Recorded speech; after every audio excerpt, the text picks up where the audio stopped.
Like when you came to my ring or you met with me, you felt there was a good chance that you were safe in good hands. I was a very low profile dude. So like, you don't want to deal with anybody that has heat on them. And I didn't have any heat. I was a ghost. What's up, everybody? Today's guest is a man named Eric Canori. He's got a book out called Pressure, and it's all about his life as a pot smuggler from upstate New York. My childhood was way harder than prison. This guy started out as an ordinary college kid, just like me. He's actually like a guy I would have looked up to, who I would have wanted to be back in the day.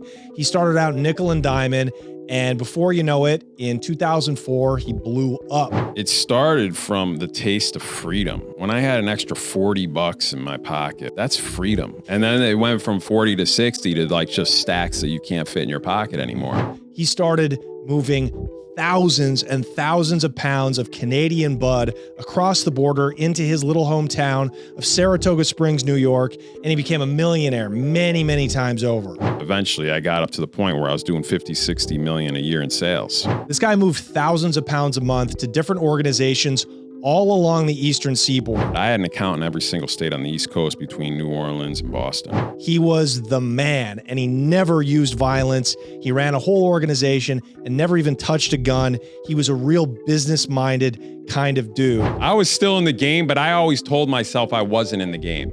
When I went to bed at night, I was a little waterfall pond boy.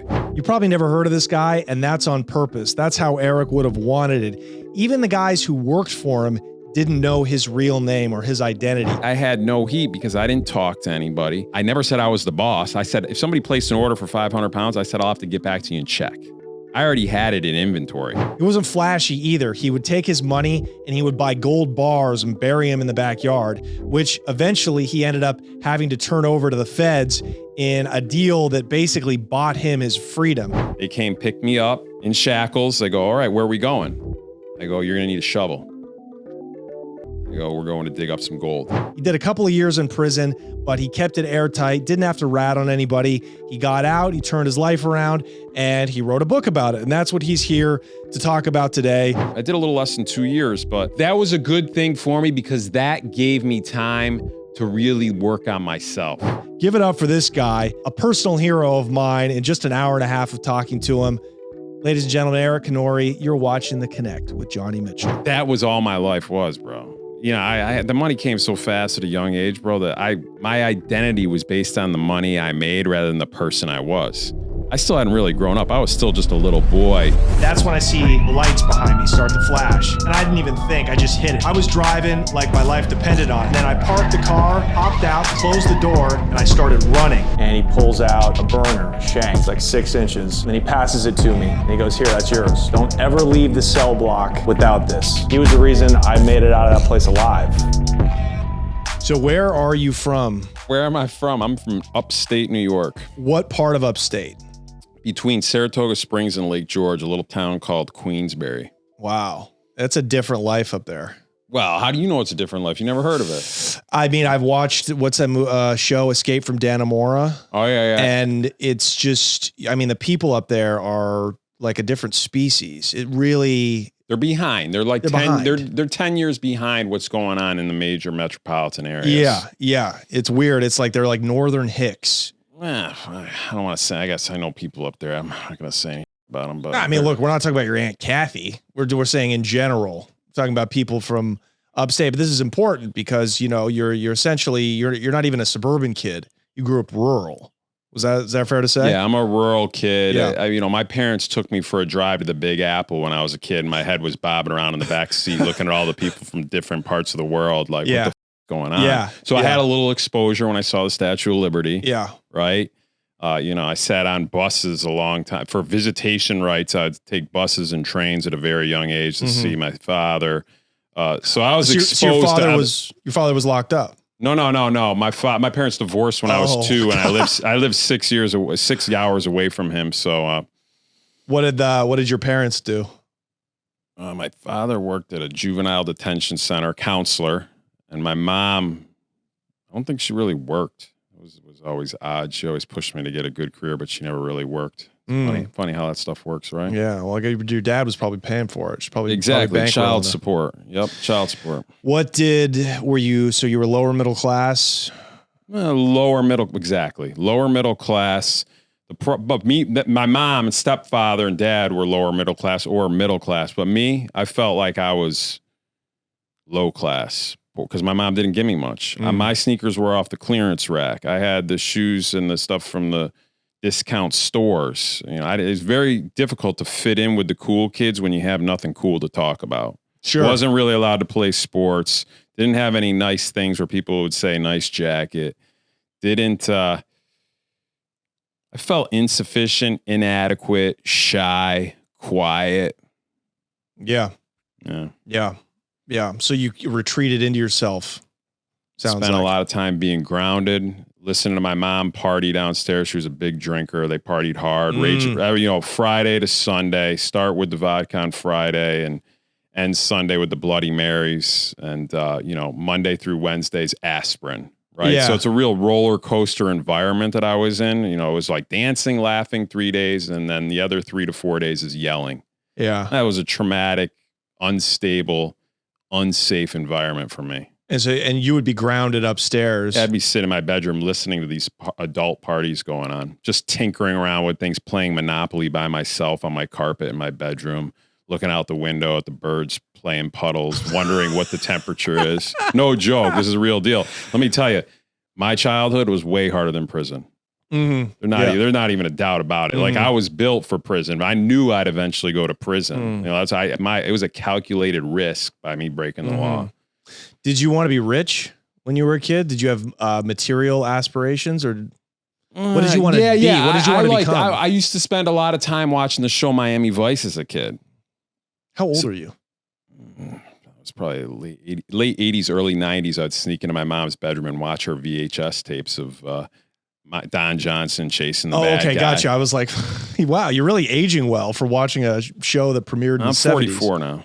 You're 44 years old? Yeah, how old do I look? I thought you were my age, 37, 38. I don't eat refined sugar. It keeps you young. Yeah, that's the move, right? Yeah, sugar will age you. Ooh, you did not like prison then. Oh, yeah, the food. Dude, I was skinny, frail. It was a mess. It is there is sugar. Have you seen, watch an inmate put sugar in his tea or on his, they're putting sugar on their hamburgers, dude. Those guys are like, that was their, if you couldn't do meth or crack, like that's what it was refined sugar. That was your high. Yeah. Wow. Yeah, I stayed away. Listen, my time was short. So it's kind of like, I just spent time reading books, push-ups, sit-ups, like that. Like I didn't really need to, I didn't settle in too much into the groove. So you're 44. So that means you're a 90s kid through and through. You're born in the early 80s, late 70s. And so you're coming of age at a time of angst and, I don't know, how did things progress? You're hearing your mom, your alcoholic mother, punishing you for no reason, neglecting you. Is that fair to say a little bit? Fair enough. Yeah. When did you step out of the house? When did you start to, I would have tried to escape in my early teens, but she would always just say, good luck making it on your own. Nobody else is going to take you. And then when I'd be running down the street at night or after school and I don't want to come home, there's only so many hours you can stay out there alone before the sun goes down. You get cold, you get goosebumps, and you're like, I need a place to sleep and eat. And that was real deal situation. That was the fuel, bro. My hustle wasn't about getting the new rims. My hustle started about food and shelter. So you were trying to get away from your mother. That was your first freedom. And my stepfather was a very abusive situation. He was a big dude. He's 6'5", 220 pounds, young in his 30s. That's like, you don't want to say anything wrong. It's walking on eggshells, bro. Yeah. That's what it was. And it was, I learned through trial and error at a very young age. Yeah. So it sounds like a pretty empty, lonely childhood. Exactly. Did your stepfather ever put his hands on you? Oh yeah, dude. Sexually? Not sexually, but I'm talking about I fucking, dude. Yeah. I got hammered on if I said anything wrong. Talking back in my household was literally just talking back, asking a question that I already asked before. Yeah. Like he was very sensitive, bro. And so It's he like, would like tune you up, like smack you upside the yeah, head. dude, it's all in the book, bro. I go deep into the something. Well, not too deep, but there's certain shit, bro. Like I've been in positions where I sat in a freaking bathroom of an RV for a day. You know, the blue water swirling in the toilets, not being able to see, just sat in there as we drove my grandmother's RV to Florida, like down the I-95. And this is, you don't even have a Game Boy. You don't have, there's no cell dude, I had no phones. There's Game nothing. Boy. They bought a Nintendo maybe in like 91, but I didn't get to play. It was for my stepfather. I remember I played Duck Hunt maybe twice in my life. Poor thing, dude. Duck Hunt was no Street Fighter? Dude, I didn't even know what the name of Street Fighter was. If somebody had said, hey, Eric, you want to play Street Fighter after school? I would just have to look the other way because I didn't even know what it was. Wow. So your mind would just go, all you had to rely on was your mind. You were literally in prison. Oh, yeah. I was in it wasn't about high fives and friends. My life was about survival, plotting, and figuring out how to get into that environment, into a place where I could smile like the other kids. Wow. What's up, guys? Let's take a minute to thank our sponsor for today's episode, HelloFresh. You guys, if you're looking to eat healthy this summer, but you don't have a lot of time, you got to go over to HelloFresh. Listen, my life is a mess. I'm a workaholic. All I do is work my butt off to bring you guys this content. I don't have time to clean my apartment, much less prepare 3 meals a day. What are you, nuts? That's why I love HelloFresh, okay? HelloFresh delivers food to your door fast, delicious, healthy, and easy, and it's 25% cheaper than takeout. That is a fact, okay? You can get pre-portioned ingredients, help cut down on food waste, while step-by-step instructions make cooking a breeze, not a chore. Make your home the hangout place this summer with crowd-pleasing eats. From a backyard bratwurst bar to tangy key lime pie, HelloFresh Market makes summer entertaining a cinch. You guys, when you need dinner fast, don't call for delivery. Think HelloFresh. They'll deliver you meals that you can prepare in 15 minutes, okay? This is a meal delivery service. It's wonderful, okay? And again, it's cheaper. I know that you want to run out and get takeout food when you're hungry and there's nothing in the house. That's why you signed up for HelloFresh. It's better for you and it saves you money, okay? There's nothing to think about. Go use HelloFresh right now and check this out, you guys. Go to HelloFresh.com/Connect50. That's Connect, CONNECT50. Use the promo code Connect50 for 50% off plus free shipping. Once again, go to HelloFresh.com and use the promo code Connect50 to get 50% off plus free shipping, you guys. This is an unbeatable value, and I'm telling you, it's just the best thing you can do for yourself, as well as us, because they support the show, so support them. Let's get back into the episode. When did you experiment with marijuana or anything before you actually got into dealing? Like, when did you get into that? I started dealing candy in like 5th, 6th grade. And then I tasted weed in 9th, 10th grade. Mm-hmm. And smoking weed for me it actually made me laugh and loosen up a little bit. Yeah. So I could actually hang out with kids. Cause I didn't hang out with the kids that played sports because I wasn't allowed to play sports. So eventually I snuck out here and there. I'd get a little window to go out and I'd be hanging out with the potheads. Right. Yeah. So when I smoked weed, it helped me escape my reality because I could laugh off. If somebody asked me a real question, hey, did you hook up with that chick? Or, hey, what do you think of her? I could just laugh it off. I had no experience with them and I didn't know what I was doing. I think I once played spin the bottle and I didn't use my tongue and people made fun of me because I didn't know you're supposed to use your tongue, bro. In the movies, they didn't show the tongue. They just show like the mouth going over. Movie kisses. Yeah. So I was just a sheltered child, man. But the weed, let me tell you what, the weed covered some of my insecurities because you can laugh about a bunch of stuff that you don't even know what's going on. At least that's how weed affected me when I was a young kid. It was very euphoric and like tantalizing. When did you get into dealing? I started dealing in about 10th, 11th grade, small scale, dime bags, 8s, right? Just enough to get free weed and a free piece of pizza. Yeah. Yeah. Was that also part of your identity? Did you like, saying like, yeah, I'm the guy that has it? I think secretly there was a part of me where I felt accepted and needed. Like I had some value in the world, right? Yeah. Somebody's coming to me for something rather than never being noticed. What were you like buying? Were you like picking up like an ounce Like, did you? First time I bought something was a half ounce and I moved up to an ounce. But in high school, I really wasn't buying more than an ounce. Maybe by senior year, I bought a quarter pound. But it was really small scale stuff because, first off, I was quiet about it. I wasn't selling to everybody. And I didn't have a ton of money. Eventually, I built my bankroll up to $500, but that took a few years. Yeah. Yeah. That's how it was back in the day. You're dealing with like small micro scale economics. But it was nice. You get an extra $30-$50 a week. That was huge. That's beer. And back then, a 12-pack of Milwaukee's Best is $4.99. Yeah. I can get a 12-pack, free weed, and hit up a drive-through like Wendy's or something. Right. And that's a baller day right there. Did your mom ever catch you with the sack? Did she ever go in your room and find the stash? Oh, at some point, probably a year or two into it, she suspected things with the red eyes, the stench of the grass, and but I was pretty good. I really learned how to hide things because my mom was smart, bro. She would raid my room and go through the garbage.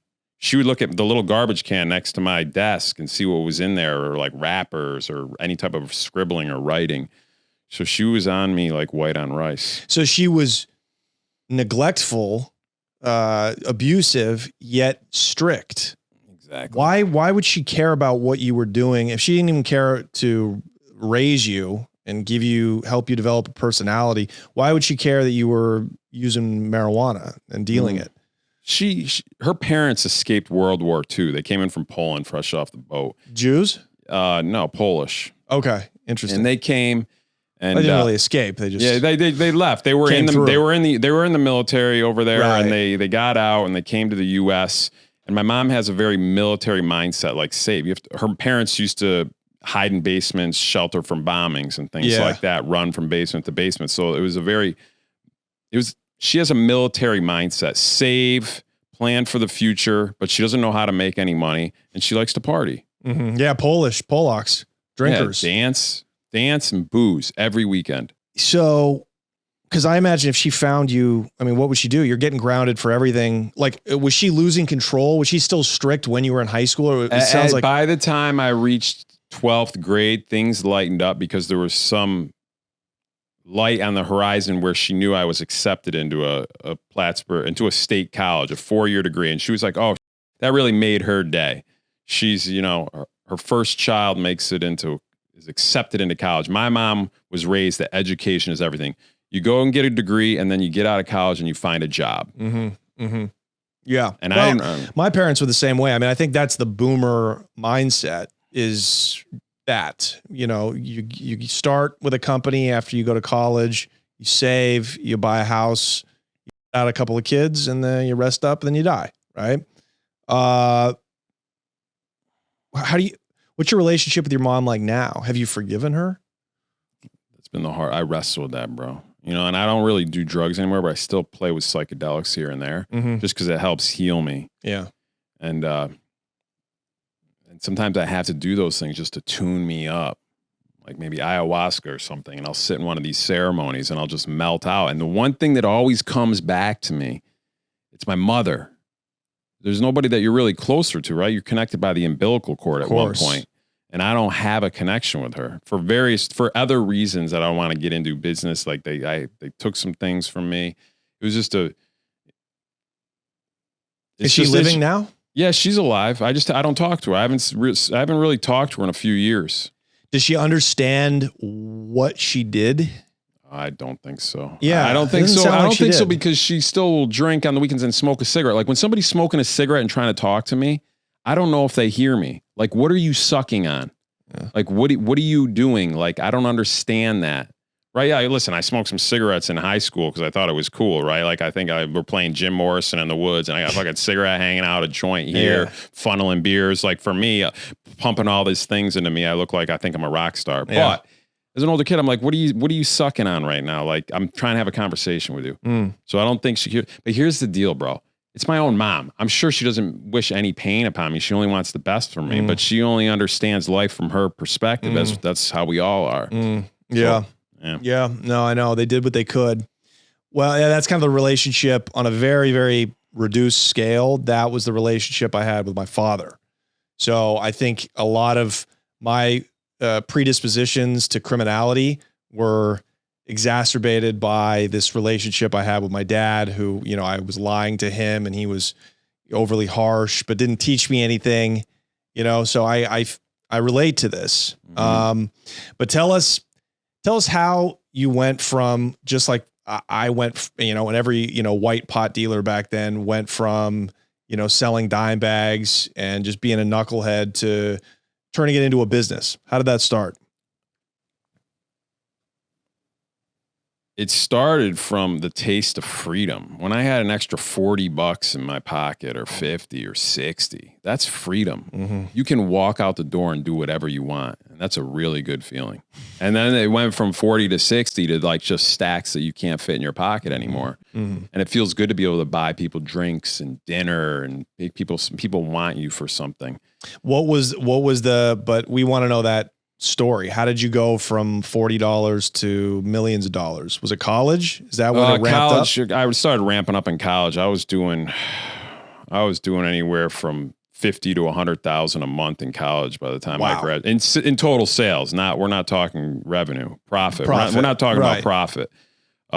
But what you're turning over is still a lot of weight. I was turning over easily $100,000 a month. And this was Plattsburgh State? Plattsburgh State, and the feds actually did have a couple kids wear wires on me my last year. Wow. But I knew they were wearing wires, and I created some false information on the wire to get them off me, because I was still small time back then. They didn't really, for the feds to watch you, it's expensive. Totally. You got to be moving some serious weight to make it worth it. Yeah, to make it worth it. So they kind of just sent a couple kids with wires, just seeing what they could get. Yeah. Okay. So, and what year are you in college? Like 97 to 2001. Okay. Okay. So what is the weed at this point in upstate New York on the East Coast? Is this Canadian bud? Yeah, Canadian. So back then in the late 90s, there weren't all these names. It was called Kind Bud. Kind Bud, right. Remember, it's KBs, like, dude. You got the Kind Bud, or you got the Mersh? What's Mersh? Commercial, like Mexican, Colombian, Jamaican. Right. Okay. So, and that was like the garbage. Low ends. So right. You got the low ends and the high ends. And so KBs were the high ends. Yeah, then. You didn't know. There were no strain names back then. Totally. Right. Like, it was just Kind Bud. And who was the big time? Who were the people like bringing it in? Did you know like the kingpins, the people that were actually getting it from Canada? Listen, I was doing max $60,000 deals back then, around age 20, 21. Yeah. But that's at least 30 pounds, right? Yeah, 20, 30, depending on what it is. It's a lot of weight. Yeah. So you want to know how I grew it, man? As I always kept my word, under promise and over deliver. Simple things that you don't learn in a college course is show up on time. You're going to be there on Friday, be there on Friday.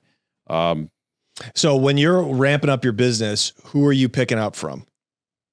Oh, that was my key to my success, is I had 4 or 5 suppliers. Right. And then I would get bidding wars amongst them. Right. So whoever can get me the lowest price. And then I had multiple. And this is all on KBs, Kind Bud? Yeah. And then I had multiple distributors. You know, when I first came to the college, it was competitive because it was close to the Canadian border. Everybody had weed. But eventually I kept my margins so low that I was able to really knock out a lot of the competition, where the competition eventually started working and distributing for me. Right. Which was nice because I treated them fairly. I wasn't making a ton. I would make 5, 10, sometimes 15% on my deals. Yeah. But I was starting to get the volume going. So that was more important. That's exactly how I thought. Because I went to school in Eugene, Oregon, and it was flooded because it's 2 hours from Southern Oregon and Northern California, the Golden Triangle. So all of the outdoor bud that gets harvested, one of the first stops when it goes up north is Eugene. So my first thought at the beginning was, I just need clientele. I don't care if I only make $50 off a pound. I just want it moving. Yeah. You know what I mean? So then how did you go from taking all the clientele to increasing your profit margin? Yeah, well, I mean, you just learn through trial and error with that as well. People say, oh, it's too expensive, and they walk away. Yeah. The next time they come back, you're going to lower it a little. And who were the people dealing for you? Were they just other students? Other college students. I had people in different territories. I'd have somebody closer to downtown, somebody on campus, somebody uptown. And it was there logistically, the students could walk to those spots. Yeah. So it was like, I didn't put 2 of the same customers in the same territory, because they'd be competing against each other. Right. And how many pounds were you moving at 2021 now? How many pounds in college, a week? I was probably on campus and within the town only 10 pounds a week, but then I'd probably send another 20 pounds out of town. Yeah, sure. Okay. Wow. And how did you increase your profit margin? So you've got all the clients now. The margin never increased. It always stayed. So what do you 5, 10, 15%. What are you buying a pound for? How many at a time? And then there's indoor, which is expensive, mm-hmm. around maybe $3,000. Mm-hmm. And there's outdoor, which is around $2,000. And keep in mind, I'm a little kid, so somebody's making a lot of money off me back then. A lot of those guys above me took advantage of the fact that I would work 100 hours a week. Sure. And they made money, but they also wanted to keep me around. So eventually they lowered their prices. So are these guys that are distributing KBs coming straight from Canada?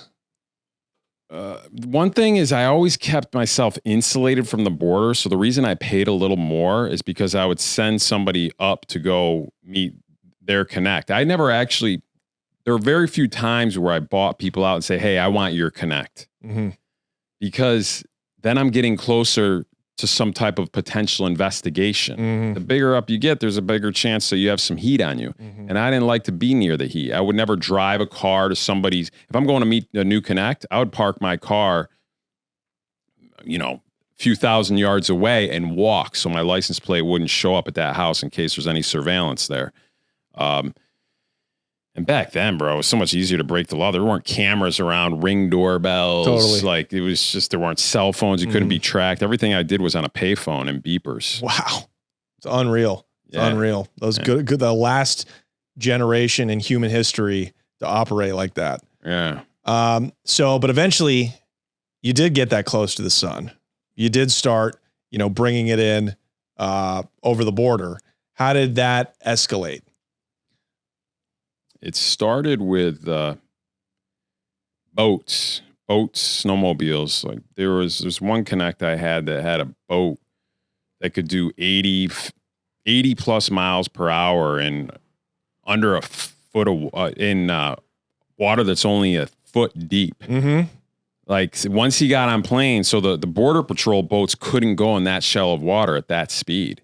Right. So if border patrol saw him for some reason out in the main river, they could try to chase him, but they couldn't get all the way into shore. Okay. And these guys are doing this at night, doing 80, 100 miles an hour across the river. Okay. So tell us about this Canadian Northern New York smuggling, because Americans know all about smuggling at the southern border, how the Colombians used to bring it up to Florida.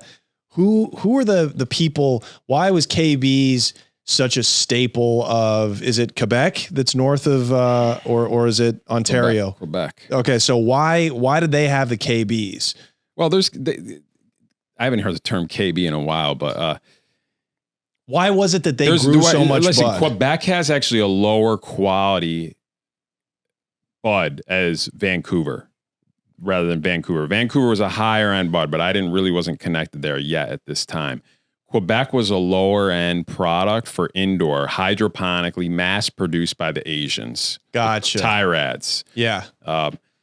Now, how does that get down? Who brings it over the border? There's the Indians. Mm-hmm. There's the bikers. Mm-hmm. Hell's Angels, right? Hell's Angels.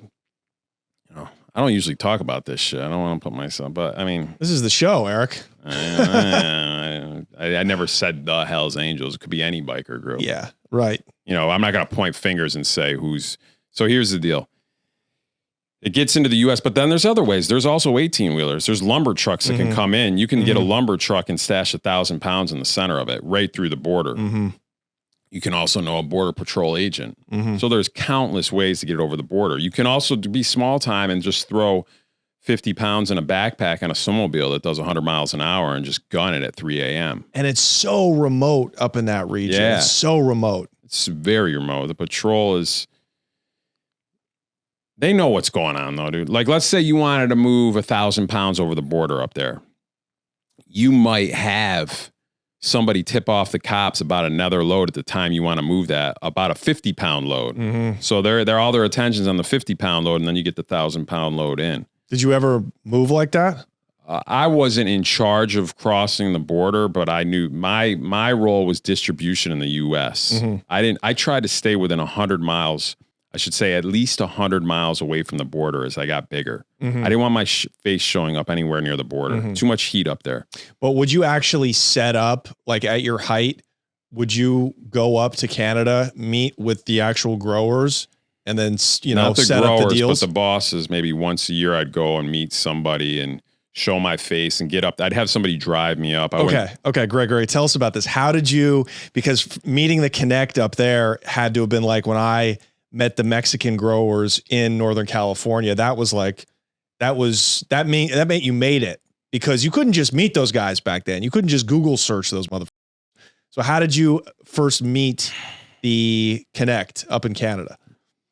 Like I said, it wasn't one Connect. I went through 10 Connects up through there.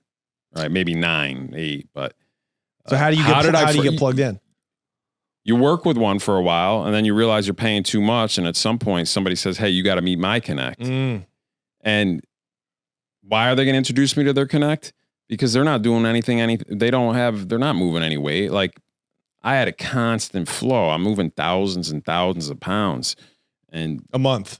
Well, it depends what year we're talking. I mean, we're not right out of college, but eventually I got up to the point where I was doing 50, 60 million a year in sales.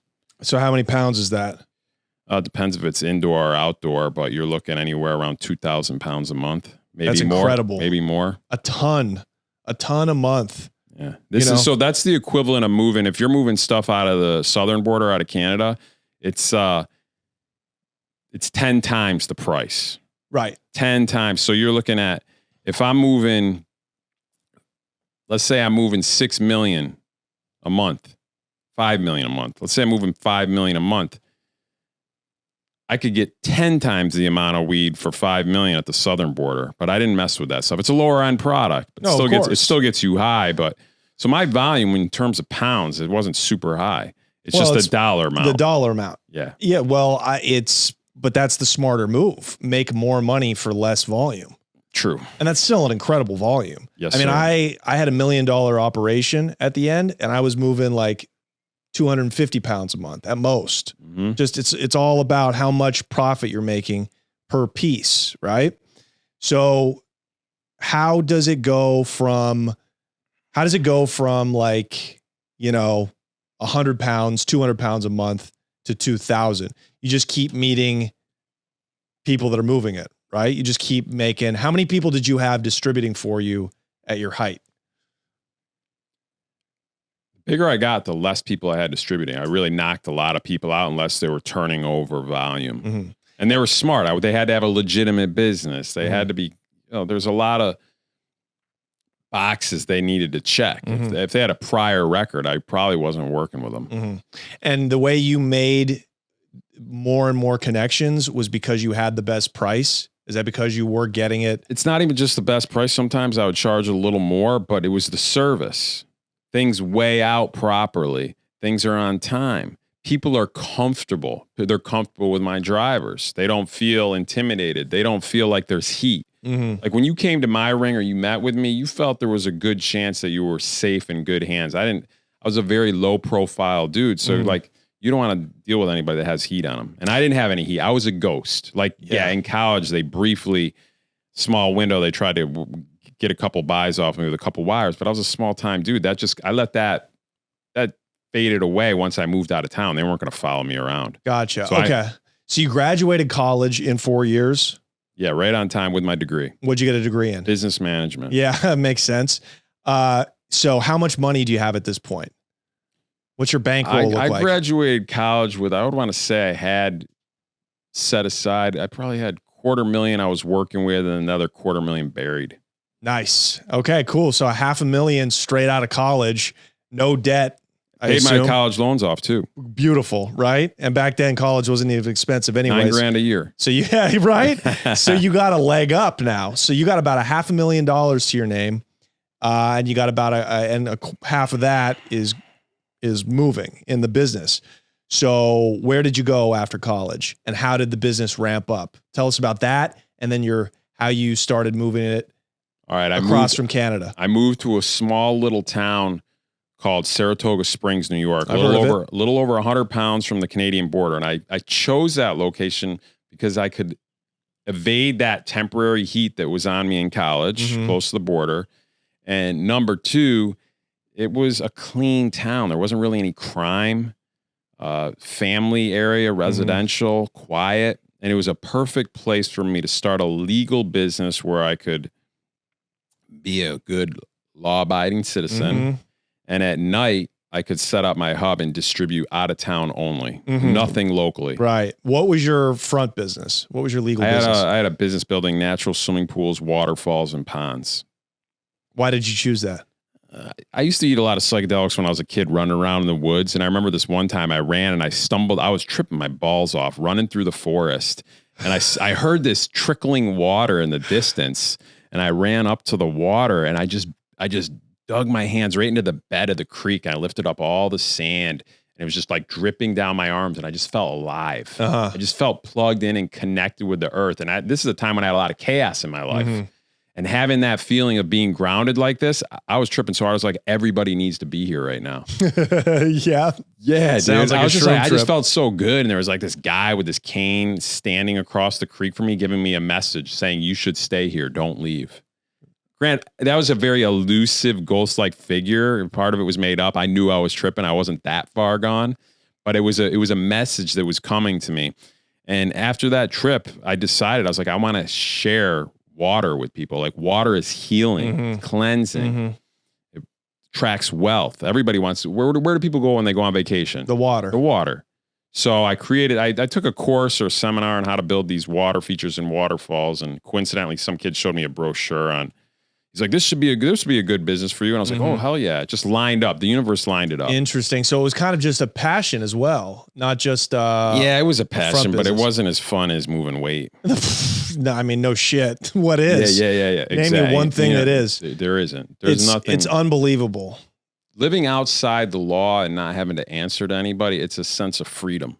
What's up, you guys? Let's take a minute to thank our longtime sponsor of the show, Mood. You guys, this is the #1 CBD and Delta 8, Delta 9 products company in the country, completely legal and delivered discreetly to your doorstep. You guys, go over to hellomood.co to get a wide array of everything from gummies, edibles, pre-rolls, flour. You guys, I use CBD every day. It helps with my joint pain. It helps me sleep. It helps with anxiety, as well as the Delta 8 and Delta 9 products. Hello Mood is the last company you will need to use when it comes to these products, you guys. They are offering an amazing discount right now. You know what to do. Go over to hellomood.co and use that promo code CONNECT20 to get 20% off anything on their website. And that is a whole lot to choose from. And of course, they're offering an amazing giveaway. If you guys use the promo code CONNECTFREE, you're going to get a 5-count pack of gummies delivered completely free. And all you do is pay for shipping. You guys, go to hellomood.co right now and support them because they support our great show. Thank you so much. Let's get back into the episode. The fact that you, this just loner white kid who's not a gangster, you're just kind of this like anonymous person in an anonymous part of the country that nobody gives a fuck about. How did it feel to just make 2,000 pounds go like this? And it's gone. And now here's honestly, $3 million. I became immune to that feeling. Because it was such a gradual thing. It wasn't overnight. I started with dime bags and a pound, then 10 pounds, and 20, then 30.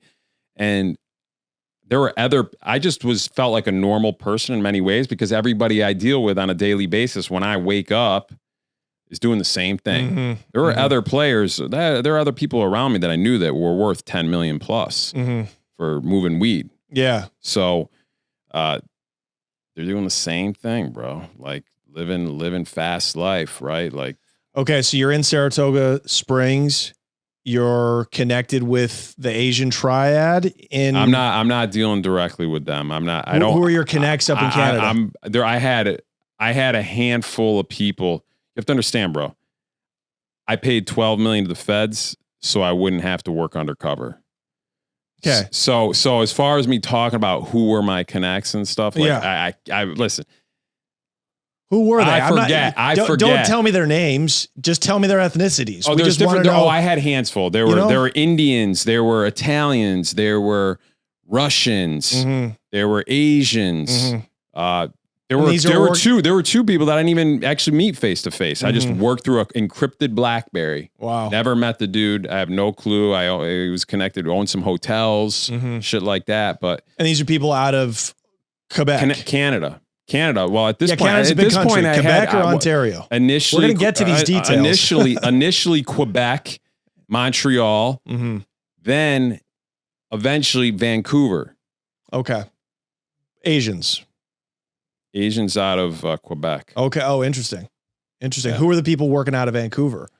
Vancouver, I never met them face to face. I had an encrypted BlackBerry that I placed all my orders through, and they were a tight crew, man. You're talking 18-wheelers, like professional company, helicopters, like real deal shit. Wow. Okay, Smart. so tell us about a helicopter deal. How does that bring end to end? What would an order be at this time now? I didn't do that very often. Most orders are 18-wheelers. Gotcha. Now, a helicopter deals a few times. That was a smaller load, like 300 pounds. It's basically at night, a helicopter comes over, touches down for a second, and is gone. Right. And it's dark. Like I didn't even see the markings. Yeah. How do you find it? Is there like a GPS tracker? There's a spot. No, there's a spot that they said be here at this time. Wow. And you didn't get much notice for that drop point. You never get noticed. That was a reason why I couldn't hold down a girlfriend and be like, how come we can't go to Spain? How come we can't go to France? And we have the tickets booked. I'm like, I can't get on the plane because it's not like, oh, we'll see you Friday at 2 p.m. No, you get an hour's notice. Like when they get a window, it's getting dropped. Right. And that's when you're running the border. You don't give a heads up to when you're going to do your deal. Because it's all about when the border patrol's not there. Well, everybody assumes there's heat everywhere at that level. Yeah. So when there's heat at that level, eventually the feds need to go to sleep at night. So when they're not out doing their surveillance or something, and also they're going to set up surveillance when they know a load's going down. Like, oh yeah, the Friday at 2 p.m. Friday at 2 p.m. it's going down. And they're like, all right, cool. They're going to put up 20 guys on surveillance. Okay, so how does it work, with Coke coming from South America, even weed, any product that's, touching the hands of the cartels? Generally, it's the load gets sold first. After it makes it to America, the load has to get sold before everybody gets paid. How does it work with smuggling coming from Canada? That's generally how it worked. But the reason I had so many connects that wanted to work with me is because I was always cash on delivery. You were COD. Yeah, that's how I was. Cash on delivery. And some of the smart players would never have the cash and the work at the same place at the same time. Of course. Because if you just have work, that's not really drug dealing. If you just have money, that's not illegal. But you put two together, that's called drug dealing. Sure. So sometimes they drop the load and then 3 days later, the money gets left in a certain place. So how would you be COD though? Like if somebody's bringing it over an 18-wheeler, how are you getting them the cash on the spot in the moment? Well, that depended on what outfit I was working with, but the 18-wheelers are more professional in the sense that they would get the cash 24 hours later. Gotcha. So it's still considered COD. When I say non-COD, that's like you're paying back 2-3 weeks later. Yeah. You have to sell it first. With you, it's like, I got the cash, you'll get it. So you always got your work first. Exactly. Okay. No, not all. There's also smaller end guys where drop 200 pounds. Yeah. They drop the 200 pounds and I give them $500,000 right on the spot. Right on the spot. Yeah. Okay. Tell us about how you coordinate when you were bringing it over in 18-wheelers.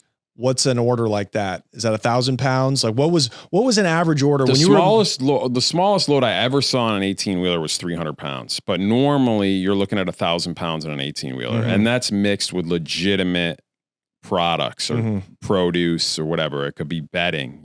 There could be 60 mattresses on an 18-wheeler and you cut open 12 of them and just weed pours out of the box springs.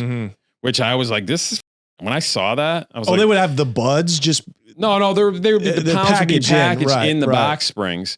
But when I saw that, I was like, Jesus Christ, this is a shitty operation. Like the box spring was like bowed out. I was like, And I actually didn't even work with that crew again after that. Really? Yeah, it wasn't set up properly. Did you ever have a time when you were expecting a load and it got stopped and seized at the border?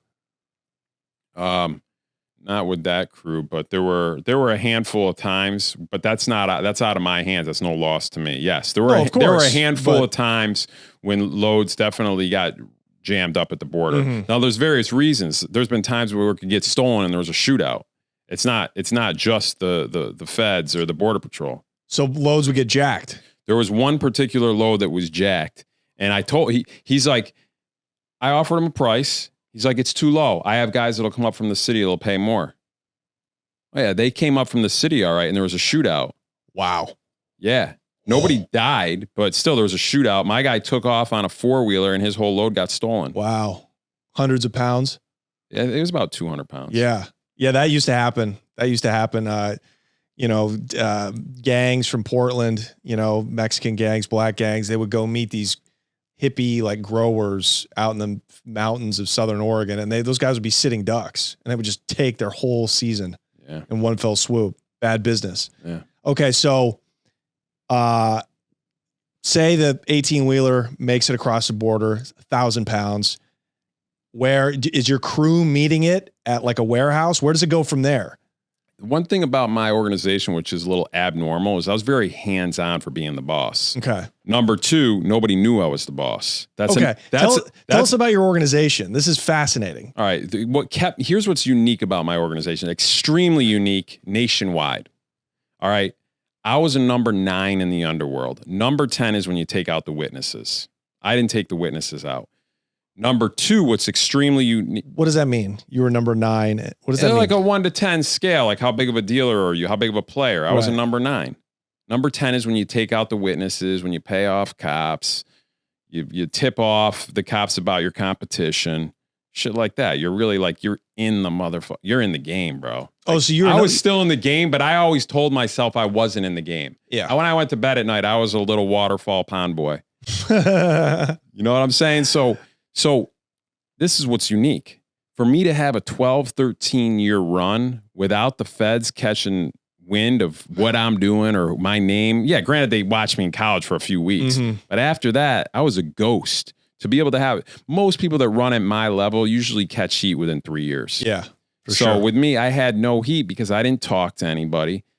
I never said I was the boss. I said, if somebody placed an order for 500 pounds, I said, I'll have to get back to you and check.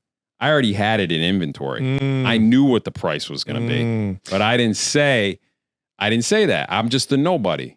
So that's what kept me off the radar. That's extremely unique. Like my buddy, he's a private investigator. I hired him to investigate the DEA because they were investigating me. So I was like, I'm going to investigate them.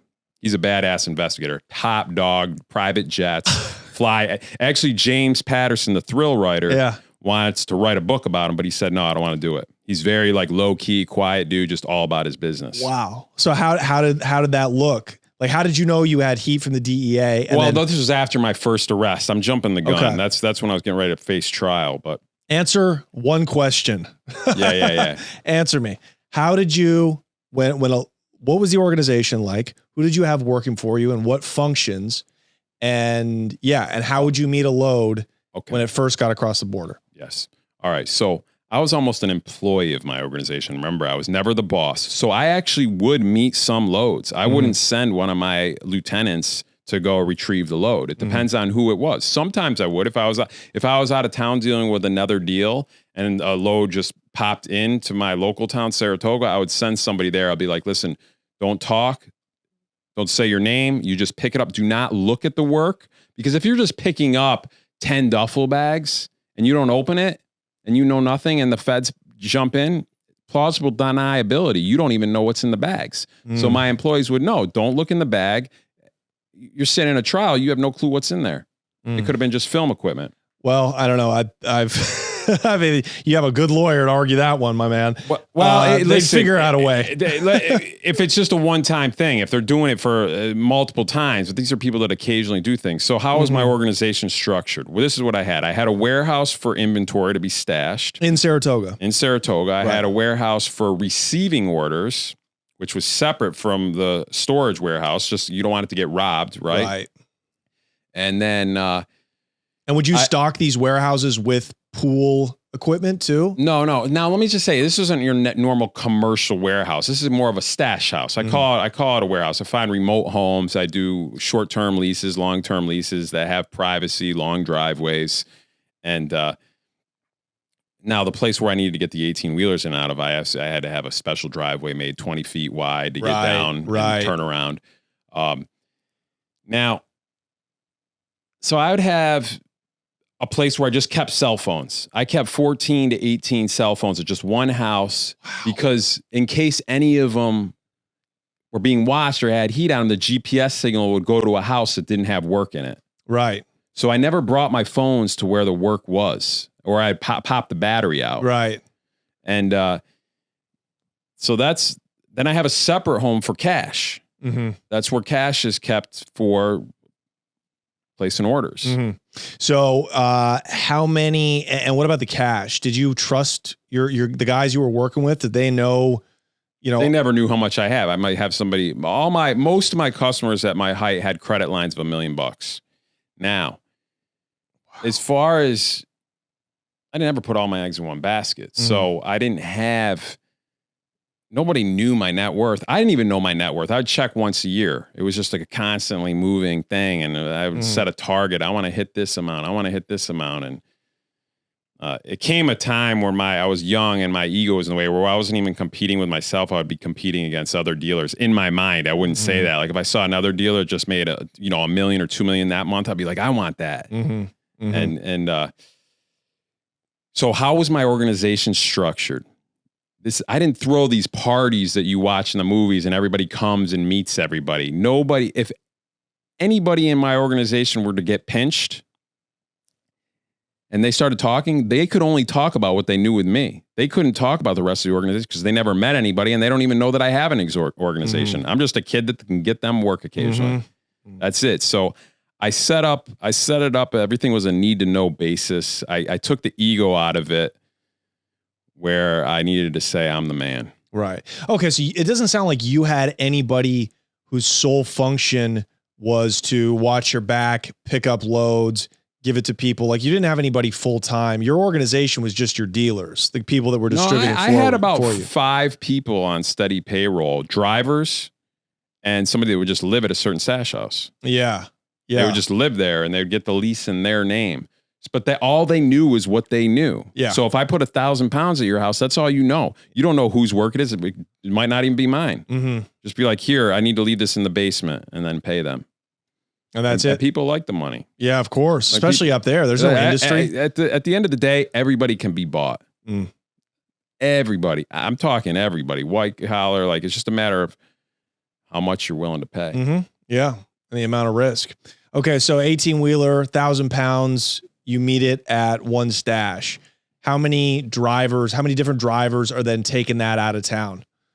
It depends on how I break it up, but I had an account in every single state on the East Coast between New Orleans and Boston. You had a what? I had an account in every single state on the East Coast between New Orleans and Boston. And that means you had a distributor in every single one of those states. I had a driver that would go. I even had St. Louis, New Orleans, Florida, Atlanta, Charleston, Pennsylvania, plenty in Brooklyn. I'm obviously not Delaware. I don't even know where that state is. It's not a real state. Yeah, exactly. Not even a place. Yeah. So you would have, out of 1,000 pounds, that's maybe 100 pounds makes it to each one of those places. Well, it depends. Sometimes depends. If people lowball me, I'll cut them off for a few weeks or a month. Mm-hmm. And 400 pounds would go one place.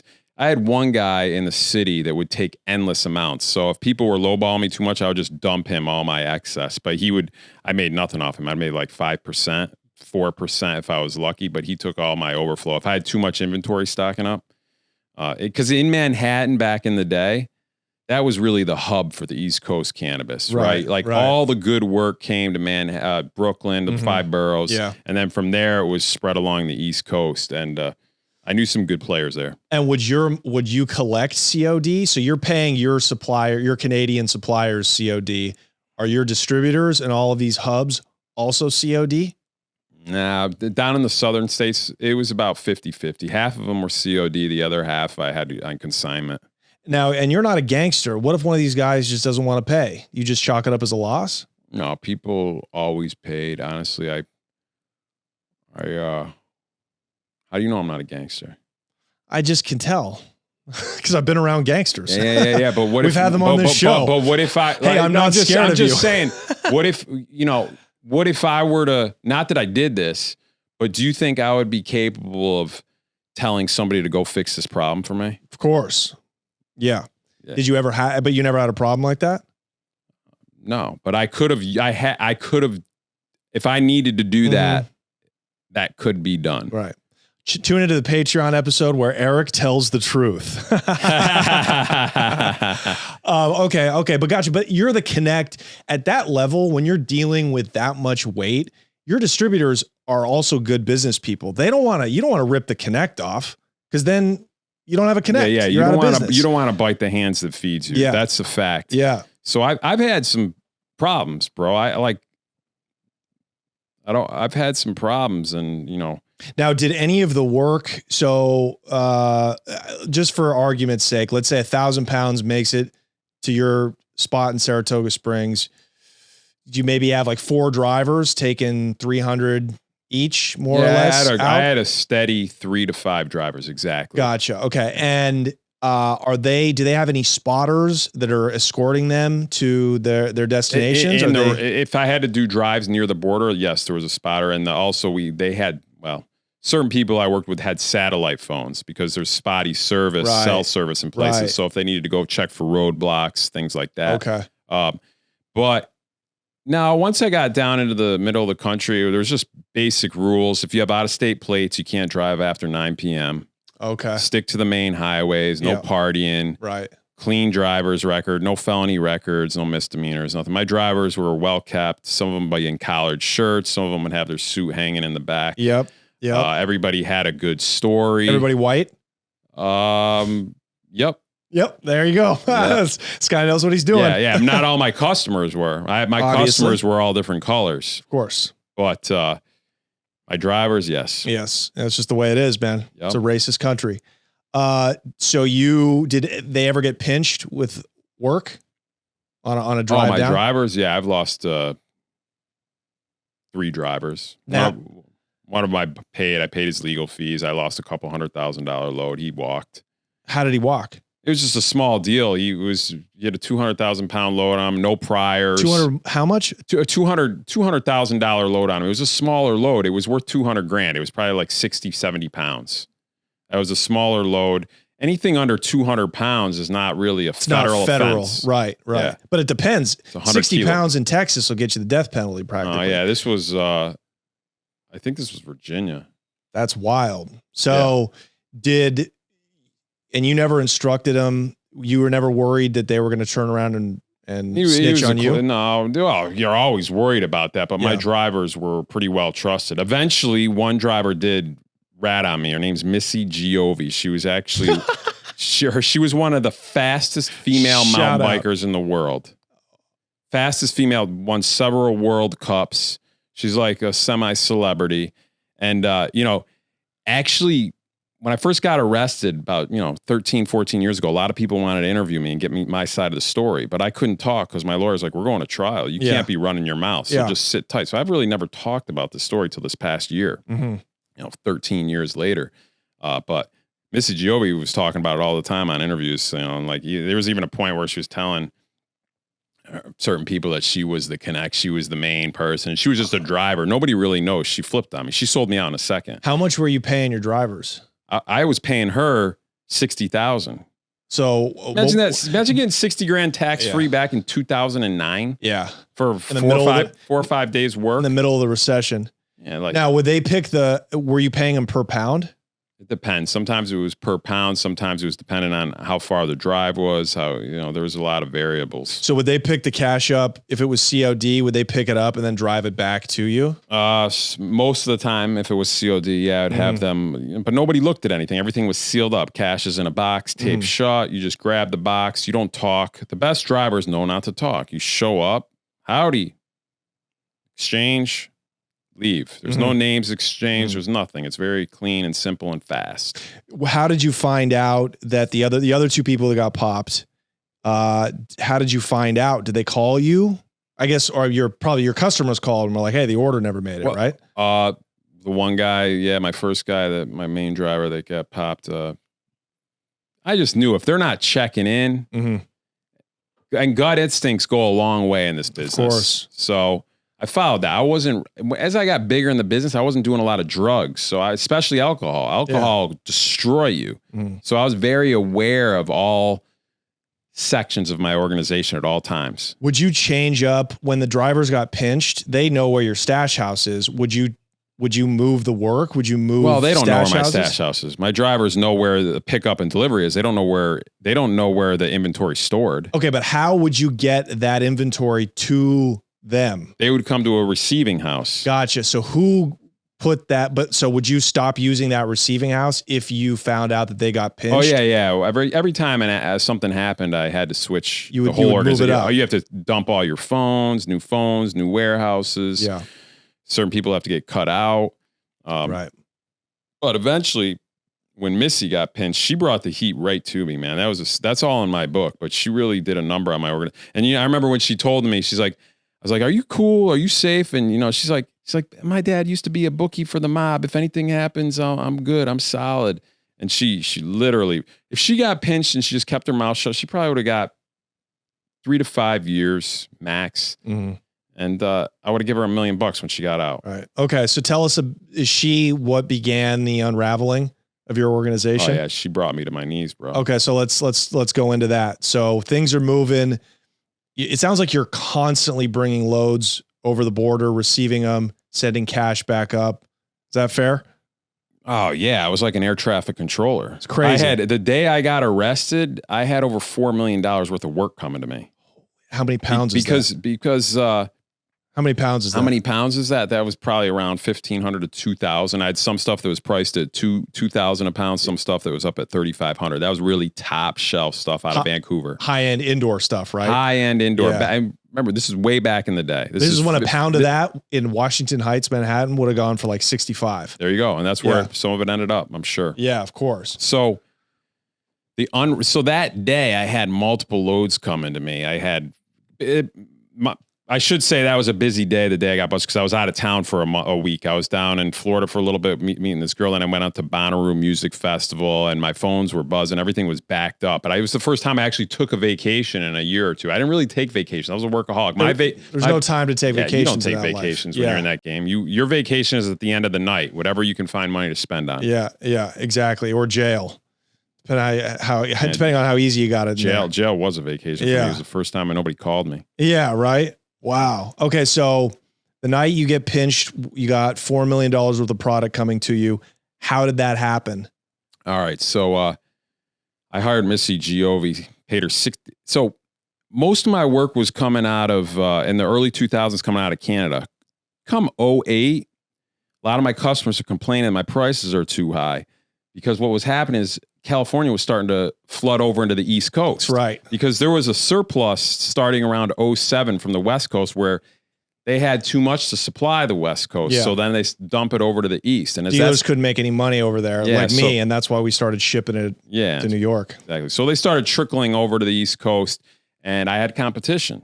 So I go, what's all this West Coast action about? So I went out to Northern California in late 2008, put some feelers out. I had a handful of different people I knew out there. I did a little tour, checked out people's operations, and I set up a nice little hub over there. We got a small little warehouse, had somebody manage it for me, and I started sourcing from different growers. Okay. And then once I put together 300 to 500 pounds, I would have it sent to the East Coast. And is this fire? Is this like... This is like back in the day, it was top shelf indoor. Top shelf indoor. Okay, so this is top shelf then. Yeah. Okay. This is top shelf stuff out of... There was some good... Actually, some of the outdoor back then, I was like, this is top shelf shit. I preferred some of the outdoor versus the indoor. It's just like that crunchy granola, So, a lot of that high-end outdoor from that area looked like indoor back in the day.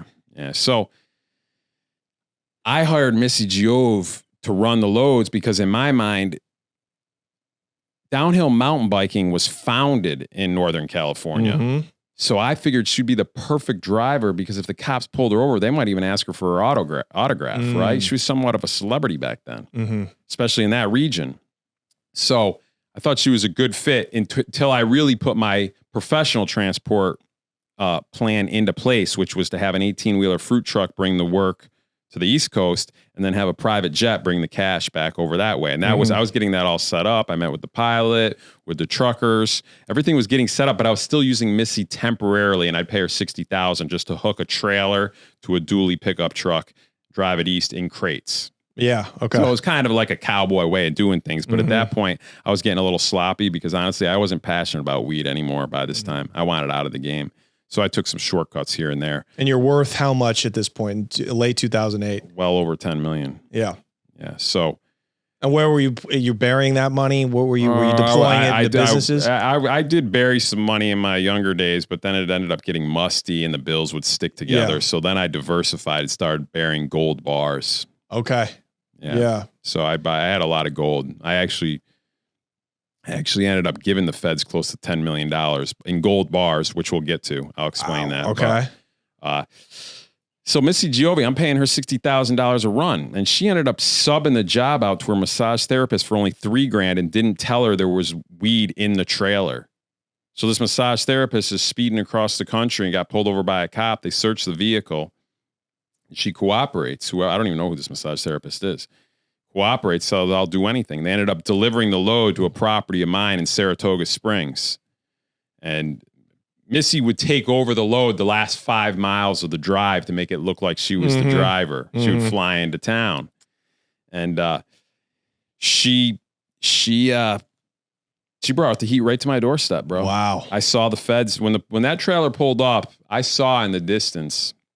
First off, I'd never had a trailer come right to the place. I would always have it meet me in a remote location. I would look, see if there was any surveillance, and then I would bring it to a drops point a few miles down the road. When I brought Missy, I actually brought that load to my personal residence, which I rarely do, which I rarely did, but I did it just because I was taking shortcuts. Yep. So much going on that you cut corners here. You get comfortable. That's right. That's right. So I had so much I was out of town. I had a lot of shit going on. So brought to my personal residence, and I saw about 300 yards out a Chevy Malibu, and I knew it was out of place. And I knew by the headlights, I go, that's the feds. What are they doing here? So I looked at Missy and I put my finger right up and I was like, I told her not to talk because I didn't know if she had a wire. I didn't know where this heat was coming from. I brought her upstairs in my house, had her open her shirt. She proved to me she wasn't wearing a wire. And I knew she was clueless by her energy and her reaction. Like, what are you doing, baby? Relax. And so I knew the heat was coming from somewhere else. And I asked her, are you sure you drove this load yourself? And she's like, yeah. And I knew she looked too clean cut and well rested to have driven 4 or 5 days on the road, right. sleeping in Hampton Inns. Yeah. Right. You know what I'm saying? It's like, so I knew she was lying. And I said, I opened up the trailer. I wanted to just open the trailer, look like she was there, but I didn't want to unload anything. I just opened the trailer. I looked at her dirt bike. I actually wheeled the dirt bike out of the trailer to make it look like in the court of law I was taking a dirt bike from her. Closed the trailer up, said, leave. And the feds are now driving towards you on your property? They're not driving towards me on their property because I haven't unloaded anything yet. They're not going to come. They don't even know my name. They don't know who I am. Oh, so they're just surveilling you now. There's a plane in the air doing surveillance. There's a car down the road. And I later find out there's another 20 agents surrounded within a several mile radius of the spot. And, so I say, get out of here. I go, this is game over. I go, keep your mouth shut. We're going to get arrested. I go, you leave. And I left. I went a separate direction. I just coasted out of there like I knew nothing because as of right now in the court of law, she dropped me off a dirt bike. I unloaded it. She left. I have no clue what's in those crates of that trailer. Yep. So she leaves. I leave. I see as I'm leaving a mile down the road, I see more feds like just sitting on the side of the road in cars. And I go, fuck, this is going to be a long day. You know what I'm saying? So I get up to the stop sign. They're not tailing me though close because they don't want to blow their cover. They're trying to follow this trailer to see where it's going to unload the weed. Yeah. So I get down after a couple miles. I hit a red light and I notice and I see the feds a couple cars back. I go, my mind's racing. Milliseconds, lots of decisions. What do I do? Do I run? I can get a passport for $60,000 and bounce. Mhm. I have enough money in different places where I could have be gone. But I eventually get on the main highway and I create a cluster of traffic behind me, and I kind of create a traffic jam. There's a couple 18-wheelers in the left and middle lane. I'm sorry, in the right and middle lane. I'm in the way left lane. I slow down, create a bunch of traffic behind us, maybe, I don't know, 20, 30 cars. And you're clean, right? I'm clean. You I have got nothing on you. me because before I got on the highway, I was taking batteries out of my phones and chucking them out the window. Mhm. I had an IOU ledger. I ripped that up, chucked that out the window. So a lot of the evidence was gone there was nothing in my car. And I get on the highway, and once I get enough traffic behind me and I see that the car's tailing me or they're jammed behind that traffic, I then get in front of the 18-wheelers out of sight for a second, and I gun it at 100. And I dip off the next exit and I get lost. I've lost them. And this is rural New York. This is upstate New York. I mean, it's not too rural, but yeah, compared to where LA, it's rural New York, upstate. Mhm. And I call my stepfather on my personal phone. I go, I need to see you right now. And I meet him at a gas station. He's like, what's wrong? I go, listen, I'm going to get busted. He's like, well, he doesn't know anything about my organization. He just knew I always had money. Probably wondered where I was getting money, but it doesn't matter. Yeah, a lot of money in the pool building business. Yeah. I was just like, listen, there's $200,000 in a picnic basket in your basement. I'm going to get arrested any minute. I need you to bail me out. Because I just happened to put $200,000 there. Maybe I'd die one day. And it's just, there's a time, bro. I remember I just having so much money, you forget where you put it. Totally. I remember one time I went to go do my laundry and I opened the dryer. There's a duffel bag with $1 million in it. I totally forgot. I had one of my guys. I said where the key was, and I was out of town. I go, listen, just put it in the dryer. I was, a lot of cash. You always would find stacks, different places, and $10,000 in a jacket pocket. Here. Isn't that exciting? You feel like you just made money. Yeah. It was.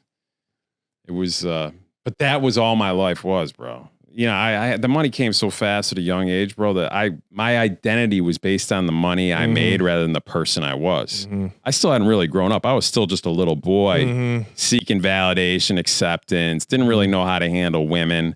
I learned a lot from escorts. So you had an escort habit? I had an escort habit because it was very hard for me to hold down a girlfriend. Mm-hmm. Because if I make a dinner date for 8, 9 p.m., there's a good chance I'm not going to show up. Yeah. I might not get home till midnight. If I get home at midnight, I have to go into the yellow pages. Back then, it was the yellow pages. It wasn't the internet. Sure, yeah. You have to go through an agency. It's even dicier, yeah. You got to go through an agency, and you got to talk to the manager, and you need to go, are your girls real? Are they really pretty? Like, is it, because I'm not paying if they show up and they're not this picture. Things I've like done that. Yeah. At some bachelor parties, I've had to save the groom from a couple of hogs, a couple of wild hogs. Yeah. Okay, so you go meet up with your stepdad. Is he panicked? Is he like, what the f going on? Like, is he, or does he take the news pretty well? Is he like? He was always a calm dude. Yeah. I wasn't super close with him because he caused me a lot of pain, but he was the enforcer for my mom's rules. Yeah. I'm not really his blood. Yeah. He just does what my mom says. He was actually a pretty laid back dude, but my mom really, in my opinion, pushed him too hard. So that's a whole other story. But he was the dude that was there for me if I was a kid and I fell off a wall and had needed 32 stitches in my leg, or if I banged my head. And every time I needed to get to rush to the ER, he was the dude that did it. So he was default the guy that I call when I'm in a jam. Yeah. So you tell him where the money is, and then you split. Yep, I'm out of there. Okay. And at this point, like I said, I could have still dipped out and got this passport.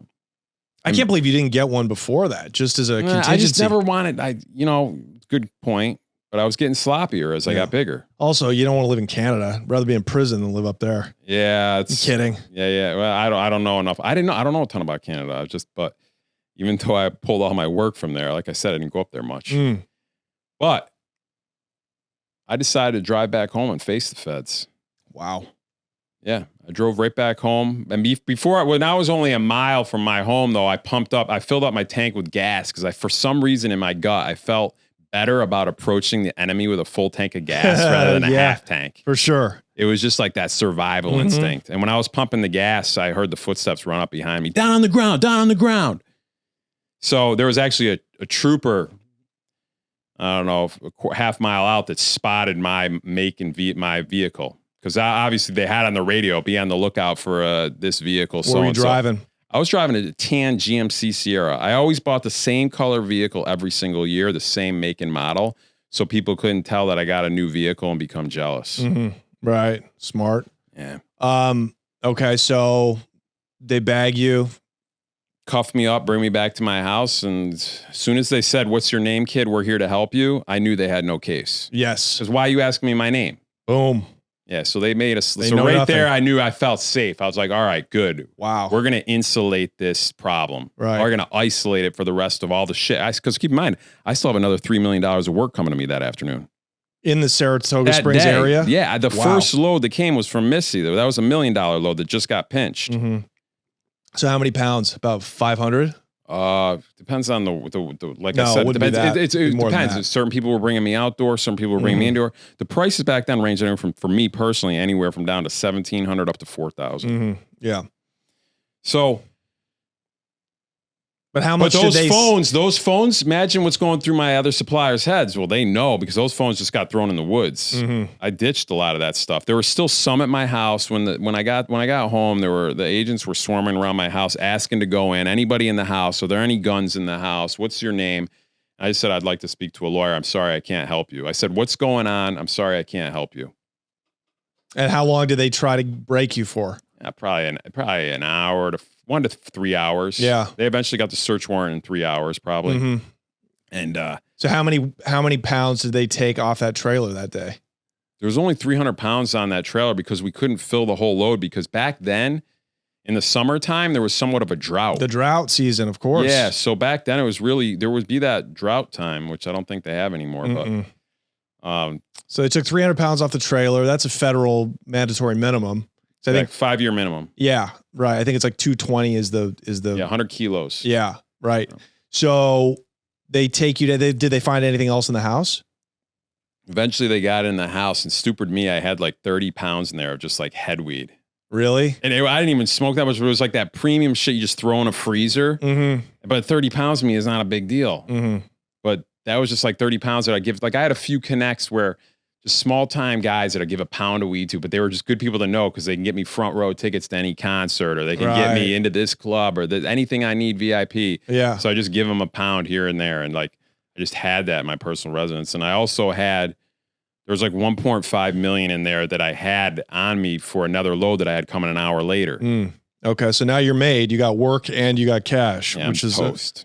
Okay. So the only thing I have going for me is they don't know who I am.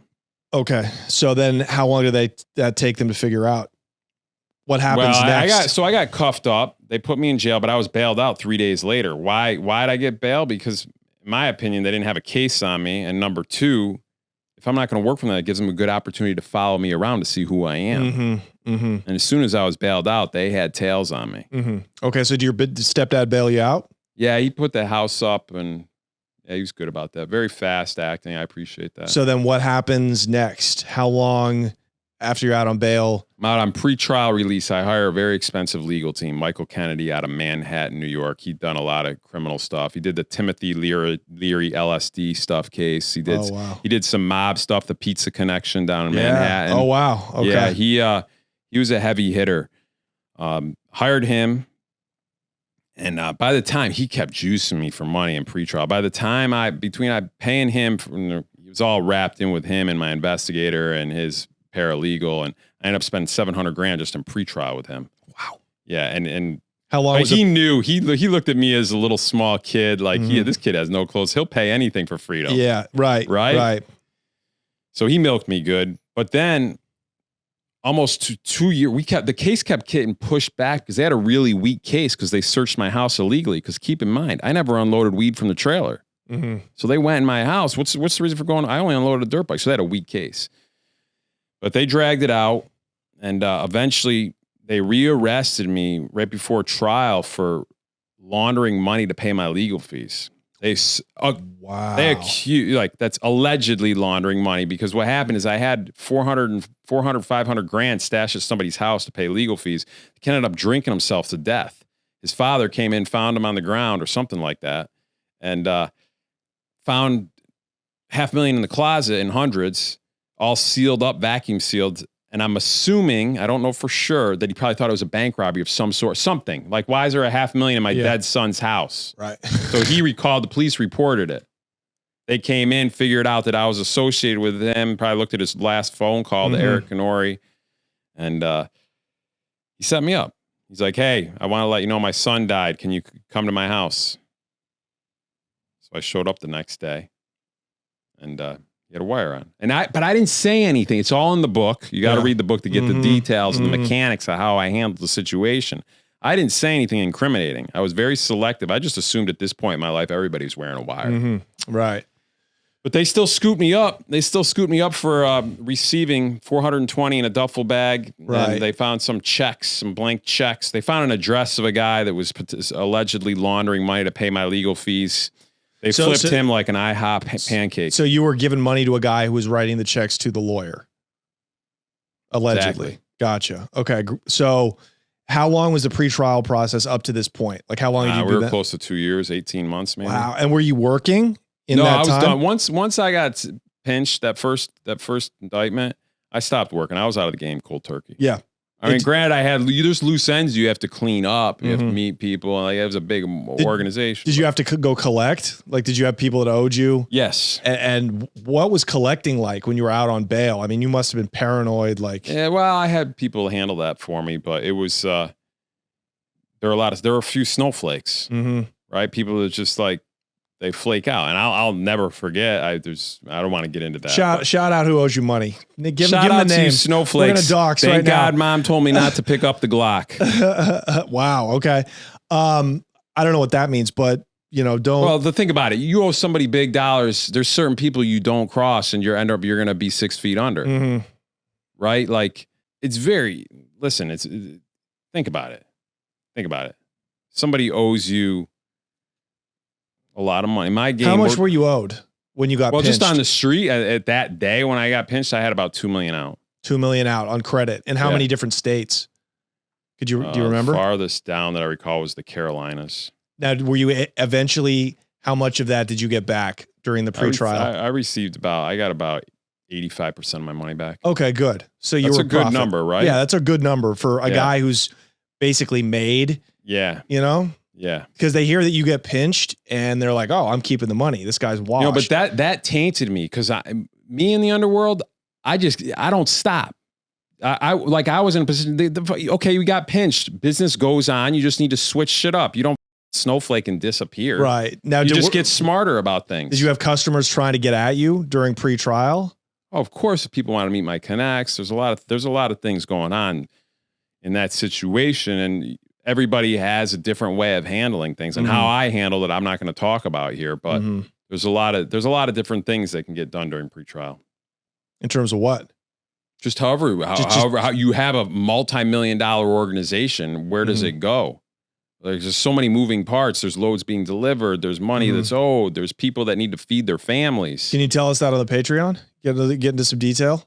Yeah, he'll tell us on the Patreon. Patreon.com/TheConnect Here's Show. the deal. Statute of limitations are up. I don't break the law anymore. I don't even jaywalk. Tell us on the Patreon. Patreon.com/TheConnect on the Patreon, Show. we're going to tell you about. We'll talk a little bit about crime.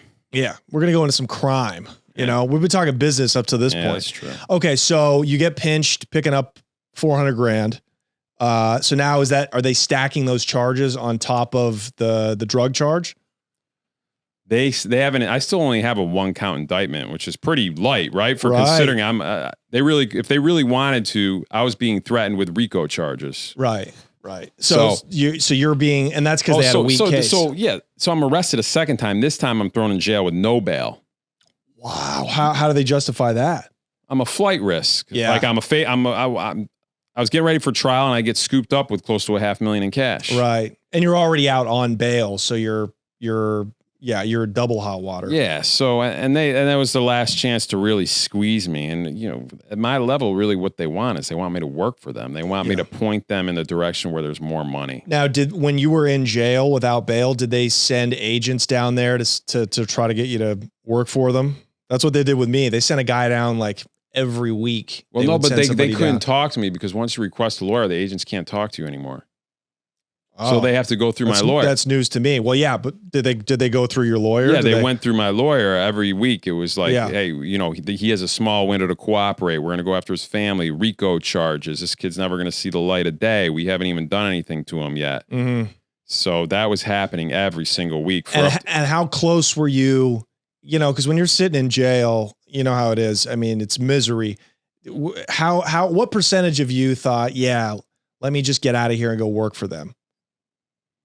Oh, zero, bro. I would, my game, my loyalty, my respect for the game, just like, you go down with the shit, man. Mm-hmm. You have to, okay, let me preface that with this. My childhood was so tough. There was a point I stood at the edge and I was ready to jump. So I wasn't really afraid of death ever. Right. So I would have hung myself up in my cell before I went out and worked for them. Mm. No doubt, bro. When I was a young kid, life was so tough that I didn't want to go home. I didn't have any money and I stood at that edge and I cried. It's in the book, bro. Edge of what? What? At the edge of what? It's called Dead Man's Drop. It was a 180-foot drop near a local town reservoir in my town where I grew up. Wow. So probably a few people hurled themselves off. I had heard stories from friends, and at that point you didn't have the internet really, but they had said that's why they called it Dead Man's Drop. Mm-hmm. People had died when I was young, before I knew. Wow. So I'll respect. I mean, most people aren't like you. You know, most people would have taken the deal or would have taken, you know. I eventually took a deal. No, I meant most people would have broken and you know, worn a wire or gone out and, you know, pointed the finger. I couldn't. I would kill myself before I did that. Like, that's what I would have done. So how long did you, now that you're in jail without a bail, how long did you actually sit in there before the case, before you took the deal, before they actually sentenced you and shipped you off? Yeah. So they wore me down for about 4 months. Yeah.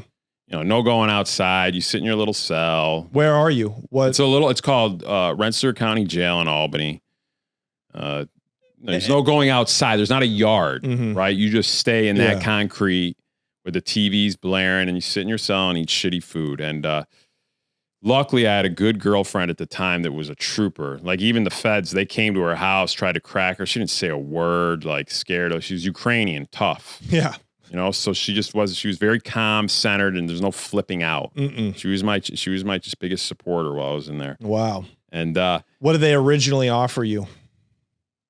What was the first offer? There was no, you know, I heard down the road that they actually, before I got arrested the second time, they came to my lawyers and said, hey, if your guy pays up $2 million and does 2 years, it'll be done. And my lawyer never relayed that back to me. That's wild. You didn't get a long enough sentence, but that could have been used to win on appeal. That's insufficient counsel. Yeah. So they, you know why they didn't tell me? Because I think they wanted to be heroes and beat the case because they knew the feds had such a weak case. Or they wanted you to keep paying them. Well, that possibly too, but the feds did have a really weak case at that time. That's why they made us the offer. Yeah. So they probably didn't want to tell me that. My lawyers probably didn't think I had $2 million either because I played broke to them too. Yeah. Smart. Yeah. So even though you're giving them almost $1 million, yeah. Now that after the second arrest, what was the offer? What was the government's offer? The first offer was to work for them. Okay. That was going on for months. And then eventually it was like, if your client gives us the rest of his money, we know he's a good kid, we'll let him get on with his life. What? So they were just going to let you pay to get out. Listen, there were a lot of mind games. Listen, there were a lot of mind games. There were mind games I had to play on the inmate phone line to get that deal. Right. I had to listen, what they want to do is wear you down. Yeah. I had to talk on the phone with my girlfriend and get her to say, I told her to say on the phone, baby, don't worry about it. I'll stay here for years, however long it takes for you to win. So by putting on the front that me and my girlfriend were okay with me sitting in prison for a long time. Yeah. When they're listening to these recordings, they're like, we're not going to be able to get this dude. Right. So they eventually, that's my opinion. I don't know if that for fact, if that's the play, but they eventually came to me with, give us the rest of your money. Granted, they still wanted to know about my organization, but I wasn't going to go working for them. Mm-hmm. Basically, my lawyer is like, listen, tell them what you did, but you don't have to tell everything, and you just can't lie. So eventually I was like, hey, can we get this in writing? He's like, no, you can't buy your way out of jail. He's like, but it'll be a form of cooperation by giving up the funds. Right. So they come to you, and did you tell them where all your money was? Day one, they said, hey, we want 8 to 9 million. I broke them down to like 5.2 million. So you're negotiating with the government. I'm negotiating with the on the drug money that you have to give up. Prosecutor. Yeah, we sat down. I was like 5.25. That's me and my lawyer negotiated. And so are you across the table? We're at like a table. In the movies? I'm shackled up. Yeah. We're at a table. Prosecutor, 2 DEA agents, my counsel, me. My jumpsuit on. Everybody else's.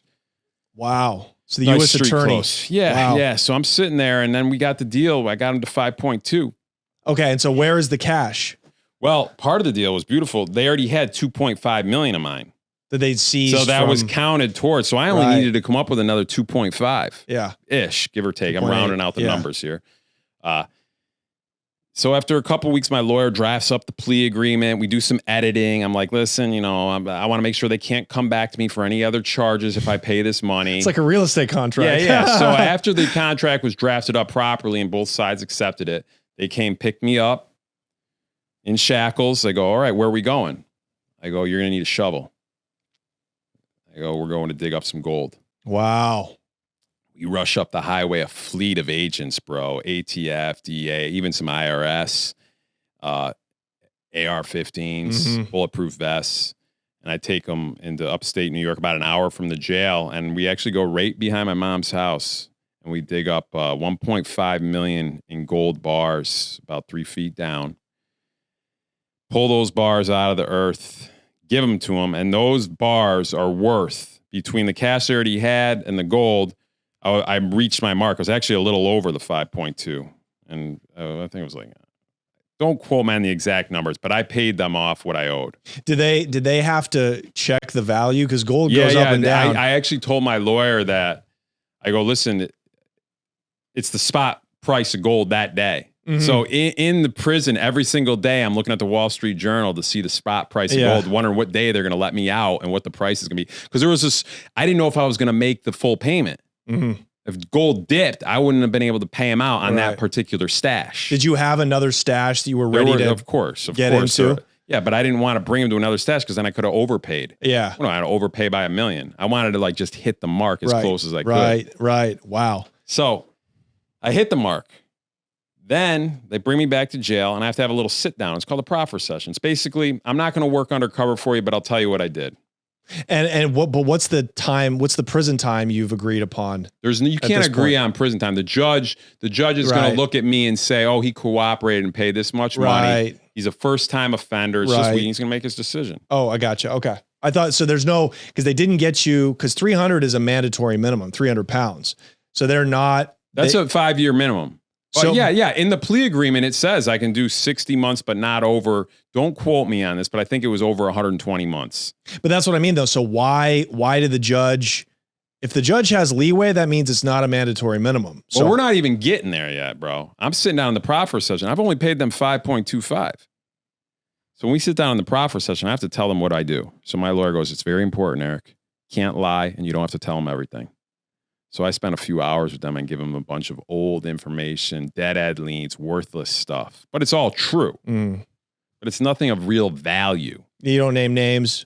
Well, they're all aliases. I don't know their real names. So there's no value in what I say. This is my proffer session, and I need to give them some value to show the judge that I cooperated. So I had one thing I was holding on to. More gold. Think about it.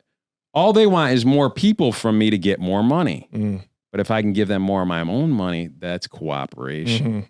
So eventually they go, at the end of the conversation, "How much gold did you buy, Eric?" I pause. I go, "I don't know, a lot." Whole room starts shuffling papers, and the whole energy shifts. They think there's more gold out there now, which is what I want them to think. And everybody was frustrated. The conversation ended. My lawyer goes, "This is enough for today." Brought me back to jail. Sat in my cell. My lawyer's like, hey, Eric calls me a couple days later. "Eric, they think you have more gold and they want it, and you're not getting out until you pay it." What are you talking about? I paid my $5 million deal. I told them what I did. The deal's done. So after 3 weeks, my lawyer was like, listen, they promised they're going to let you out of there. You can get on with your life. You're done. Just give them the rest of what you have. So three weeks later, we go in the pouring rain. They come pick me up, and I go in shackles in upstate New York in a remote location in the woods, and I dig up $6.5 million more of gold bars. Yep. How many gold bars is that? That must weigh I can't remember so much. It was enough where it took 4 guys to pull one of the chests out of the ground. There were 2 spots I took them to, but one of them had to weigh well over 220 pounds. Because at the time, I think there were about 100 and something bars in there. There were coins too, but there's a picture of it. There's a picture of it. So online. why would you give him that tip? Because I wanted to cooperate. But I didn't want to cooperate against other people that had money. So I might as well just cooperate against myself. Like that was it. I wanted to leave the game with some honor. And I was all done with the game, first off. And I am done with the game. I just wanted to go out. I'm smart enough where I can make legitimate money. It might take a little time, but. So after they got all that gold, because we need to wrap soon and go to the Patreon, they got now almost $10 million worth of your money. How did the prison time come into play? Because they said, you know what? I still ended up doing time. That's what I mean. I got a sentence. I got a 30-month sentence. Because I don't know why. I think there was some legal case that preceded mine that stated that if you're considered a manager of a criminal organization, you have to do a mandatory minimum of 30 months. I don't know all the legal jargon behind this. We still reserved our right to make an appeal on one motion. Don't quote me on all this language. I don't know exactly how it works, but I lost that appeal. But yeah, I still did time. I did a little less than 2 years, but whatever. That was a good thing for me because that gave me time to really work on myself. So as much as it sucked healing, it was heart-wrenching. It's what needed to happen. So did you make out with any money? Do you have anything left when you came home? They allowed me to keep all my legitimate assets because I didn't commingle funds. So I had a lot of real estate, equities, bank accounts, and that was all frozen when I first got pinched. But my lawyer negotiated with me. Part of the deal was if I pay up the gold, I want my legal assets unfrozen. Wow. And they said, yeah, we'll take the gold. Assuming I hit the mark that they wanted, they unfroze stuff. Yeah, okay. They said we're not a real estate holding company. So you had something waiting for you when you came out. Yeah. Yeah, there you go. That makes your time easier. Yeah. I had a little money and I had a nice girlfriend. So so she stayed with you, Ukrainian. Well, she didn't totally stay with me, but that's all right. That's my fault too. I didn't want a girlfriend while I was away because it makes time go slower. Of course. I wanted to isolate myself, focus on my reading, my books, my exercise, and just do my time alone. So very quickly, since then, what has the last 10, 12 years looked like for you? Why are you just writing this book now? Honestly, this book, what took me a long time. It took me 6 years. I haven't had to work too hard because, like I said, I had some savings. Yeah. But now I'm getting ready to grind again because I miss working. I like working. I like making shit happen. I like to create things. But the last 10 years have been reflective. I've gone through a few good girlfriends that have taught me a lot about life. A couple of Russians. I no more Ukrainians. She was a great woman, but I did date some overseas women that were good women. I'm very fortunate that I had a wide variety of women that really turned me from a boy to a man. Yes. Yeah. Somebody from the Eastern Bloc will do that. Yes, sir. Are you still a loner? Is that just going to be who you are? I have friends. I know how to get along with people, but I like to roll alone because easier to get stuff done. It's easier to get shit done, bro. I don't have to explain things. I don't have dead weight. I don't have loose ends. And not that I even break the law. It's just in my blood to like be in my mind and then go and put the pieces together alone rather than explaining how I'm putting the pieces together. Are you in therapy? Do you do anything like that? No, ayahuasca occasionally. Yeah. Let me plug the book, you guys. You got to go check out Pressure, Eric's memoir, Eric Kenore. They can go to Amazon and they can buy it off your website. Yeah, my website has a link right to Amazon. You can get the ebook, paperback. You can buy it at Barnes & Noble. You can order it. But Amazon's probably the best place, the quickest, the fastest. Yeah, absolutely. I mean, I can't wait to get home and read this. So listen, this book isn't just a book about crime, though. This is about love, acceptance. This is for soccer moms. We're going to get into women, divorce, heartache, pain. Yeah. Yeah, well, because that's what life is. The game is just like a reflection of what is going on inside. You know what I mean? That's why I wanted to know about your childhood. That's what's so interesting. It's like, okay, this is what really turned you into the businessman that you became and that you are still, you know? Sir. Well, Eric, I mean, what a great interview. I really appreciate you coming out here to LA. Go check out his book. Do you have a YouTube channel?